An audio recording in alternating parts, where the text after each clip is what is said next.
Okay, Shannon, is this going to be an issue for the Eagles? It certainly could be. If I'm the Eagles, I'm going to err on the side of caution. If Carson Wentz is not 100% healthy, he's not starting. He's the future. But it could be a problem. Let's just say, for the sake of argument, Carson misses the first month. Skip, they're 4-0, and Foles has 8 touchdowns, 1 interception. How do you take him out of the lineup? There's a reason why Tom Brady did not want Jimmy Garoppolo to get any snaps. There's a reason why for like 17 years, Peyton Manning took every single snap. There's a reason why Joe Montana didn't want Steve Young to get any mop-up duty, Skip Bayless. Tom Brady understood how he got the job. Carson Wentz is looking like, hold on, I don't really want this guy in there because the guy, the last game he played, he won the Super Bowl. He's the Super Bowl MVP. Yep. He went to Disney. Do I really want that in there? We've seen this happen before, Skip. I tell you what, there's a guy that's in this profession right now, Skip, for that very reason. He got hurt. He started the season on the bench, and guess what? He's in the booth right now. His name is Tony Romo. Ask him, could it be a problem if you start the season injured and a guy comes in and plays well? Could it be a problem? Absolutely. Now, that was Dak Prescott, a rookie. What do you think happens if the Super Bowl MVP plays well? I know Doug Peterson. They traded up. They moved heaven and earth to get Carson Wentz.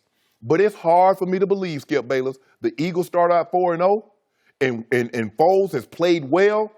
I don't know how they go back to Carson Wentz in this situation. So it absolutely could be a problem if Foles gets out and plays well. But if I'm Carson Wentz, I'm unmoved by that. I'm worth more healthy than injured because I know this for certain.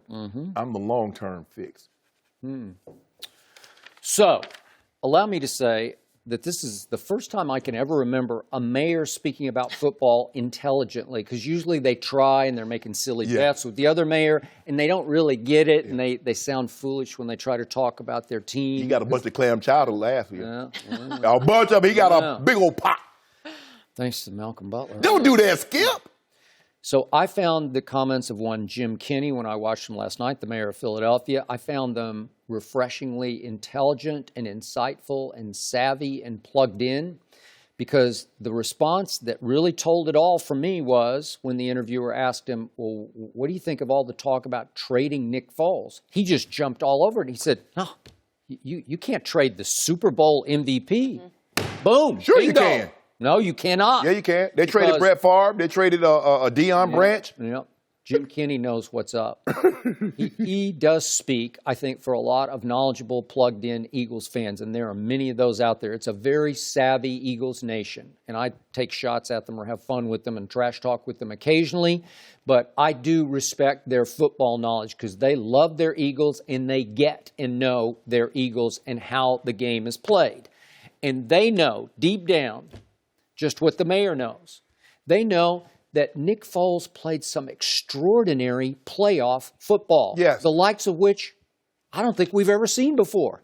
He played back-to-back games that very possibly are the 2 greatest quarterback games we've ever seen back-to-back in the playoffs. I'll agree. NFC Championship game, Super Bowl. Yep. What? That's impossible. And he did it. And obviously, to this moment, Carson Wentz has played exactly 0 playoff football. Not one snap he's taken. Until this year. Well, okay, but all right, we'll see about that. But this has never happened before. We've never seen a situation like this. And I've told you from the start, it's not really a quarterback problem because it's a good problem to have. Anybody would want this problem on their team. But it's a quandary that could be the undoing of the young quarterback you love so much. Because I'm going to say it again, as we get closer and closer to game number 1, real game number 1, I feel sorrier and sorrier for Carson Wentz. Because the tape I see on him, I see conflicting stories on a daily basis. Oh, he's 100% healthy. He's really moving. And then the next day I see somebody say, you know, he's a little limpy. He's just a little, like he's a little tentative. Doug Peterson says it's still in the back of his mind. Right. And well, how could it not be? Yeah. He tore his knee to shreds. Yeah. ACL and LCL. And LCL, or was it MCL? LCL. LCL, okay. Well, that's a lot of stuff that happened. And he threw a touchdown on it. Yeah. On one leg, like Tiger. Like Tiger won the U.S. Open on one leg. He threw a touchdown on one leg. So I'm going to remind everybody outside Eagles Nation what all the Eagles fans already know, that in regular season football games, Nick Foles has thrown 61 touchdowns to only 29 interceptions. Okay. That's extraordinary. It's very You can't good. find that. It doesn't 2-1 is great. Doesn't grow on trees.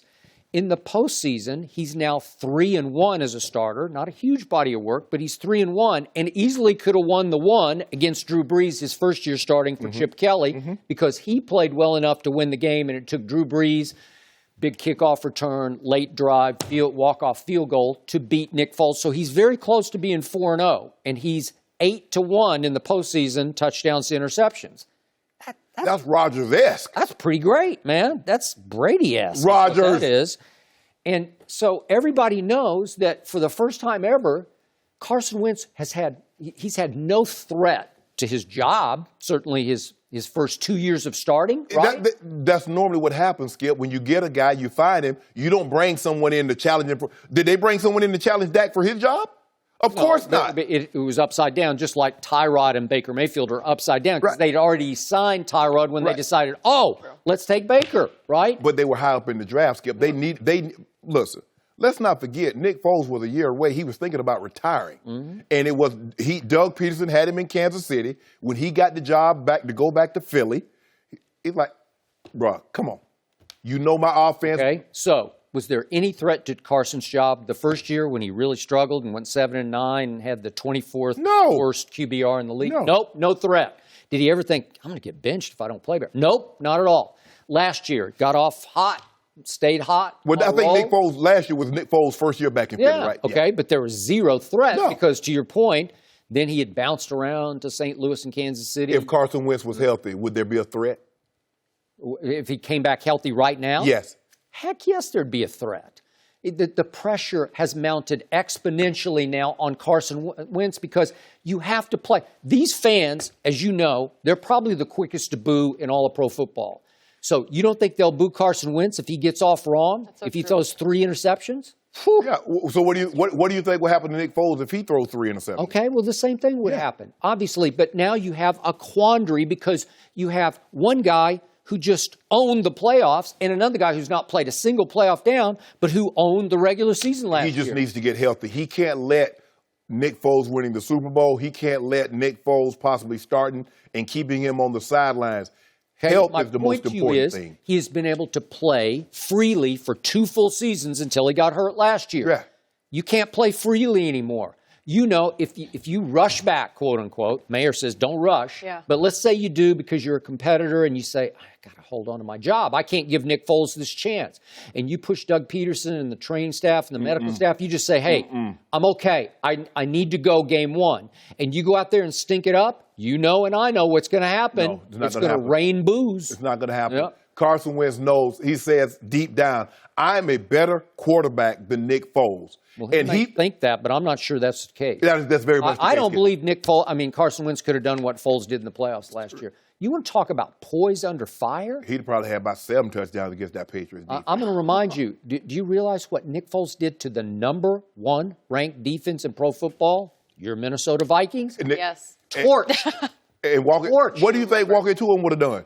He was number 1. I don't know. He was number 1 in QBR. I've told you, I don't love him. I don't love his pocket voice. He gets a little frantic. Do you love QBR? Yeah. Okay, who's number 1 in QBR? Well, who's had the best QBR of the 2 young quarterbacks over the last 2 years?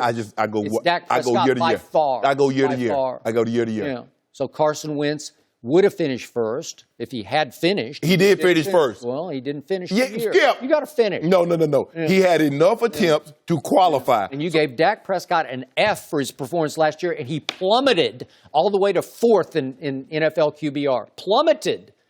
The way I evaluate quarterback, Jenny, I don't use passer rating. I don't use QBR. I use wins and losses. No, you use eye test. I use wins and losses. Okay, and my eye test told me. I spoke wrong. Use heart test. No. Eye test. Eye test. You do. And I hate Cowboys, so I got to love Carson Wentz. I see better When than I in hear. your life have you ever loved the Philadelphia Eagles, and all of a sudden you have to because you hate the Cowboys? Jenny, my grandpa used to tell my brother and I see better than I hear. Now, y'all told me y'all were going to take that trash out. But then when I look in the corner, I still see it there. So I know what you told me, but I know what I see. I see better than I hear. I see old Carson. I hear you talk about walk it to him. I'll walk it to him. I see Nick Foles own the playoffs. Yeah. Own them.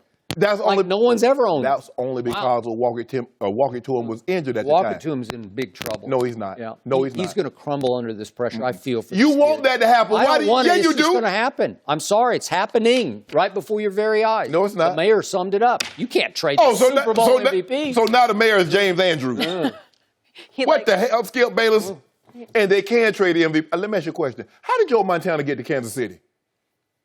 Well, he was old. They said you're too old. And he took isn't he the last Kansas City quarterback to win a playoff game? It's the way Tom Brady would have gotten to Kansas City when Bill Belichick tried to just send him into the sunset. And old Joe is the last Kansas City quarterback to win a playoff game. That was in 1993. Oh, okay. Old Joe. Yep.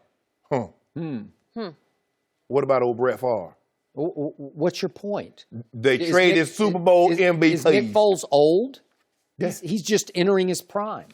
Oh, now he's in his prime. Well, he's entering it. He's just starting. He's coming off his three prime. three teams in 3 years. Well, now you love Nick Foles. Now you want him in Canton. How old is he? Like 28? Now you stop it, Skip Bayless. Now you want him in Canton. Huh? Well, that was Canton-esque. You got to admit. Yeah. I mean, the Philly specials in Canton. He threw 7 touchdowns one year. That jersey or cleats in Canton. But you need to stop. You know walk it to him special. I don't know. He's once in a lifetime. I never saw special. I still don't see special. Yeah.